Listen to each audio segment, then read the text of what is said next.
বাংলাদেশে আজকে নতুন করে মুক্তিযুদ্ধের ইতিহাস বলা শুরু হয়েছে। একটি দল বাংলাদেশ জামাত ইসলামী, যারা স্বাধীনতার বিরোধিতা করেছিল এই দেশের, তারা এখন মুক্তিযুদ্ধের ইতিহাস বর্ণনা করা শুরু করেছে।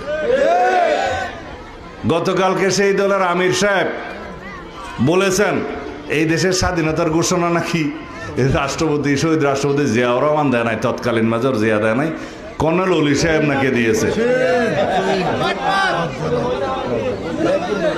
এগুলা যে সমস্ত প্রলাপ বকা শুরু করেছে, এটা অস্বাভাবিক না।